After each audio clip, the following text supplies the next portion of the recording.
safer world. Yesterday, a delegation of DoD officials led by Navy Undersecretary Robert Work met with the governor for an hour and a half before announcing that Pauget Village and Pauget Caves would not be used as part of their firing range complex.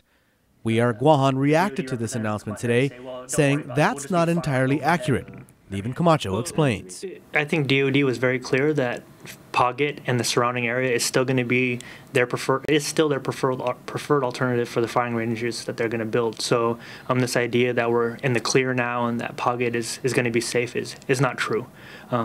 What they've said is they're going to build and fire around and over Pauget, and somehow that's supposed to make us feel better. Undersecretary Work also announced yesterday that DoD would end the buildup owning less land than they currently own, which means they would have to give back thousands of acres to Gov Guam. If DoD has thousands of acres that are sitting unused, why does it take them being sued to start considering giving it back, one? And two, if they have all these thousands of acres that are just sitting around, why don't they use those for the firing ranges? Camacho has a copy of a map that shows DoD's plans for the Route 15 or the back road to Anderson and the Pauget areas. What they're planning to do is move Route 15 to cut through Anderson South so that then they can push back the ranges to have more area to fire over. So the Route 15 we know now that goes up here will be no more. It'll be blocked off. Everything's going to be redirected, and they're going to build a fence that's going to go from here all around basically the entire perimeter of the safety danger zone area. That area includes the Guam-Jigo Raceway track, private property owned by families like the Nelsons, and Pauget.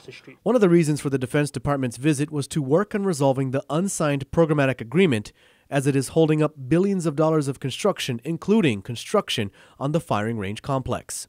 There is this idea that during the campaign that he's going to protect Pauget, and I think this is really his opportunity to take us in a new direction. If he really is going to stand up to the Department of Defense and demand that they stay within their footprint and that they leave Pauget alone, he needs to say no to signing off on the programmatic agreement as it's been drafted. The governor's chief policy advisor, Arthur Clark, says the governor isn't going to sign the agreement. In its current form, we don't feel it's ready for execution, and it's a matter of negotiating terms, as you do with any contract. It's what a programmatic agreement is. It's a contract, so it's negotiating the terms and getting the terms into, where the governor feels that it's in the interest of the people and it's ready to sign.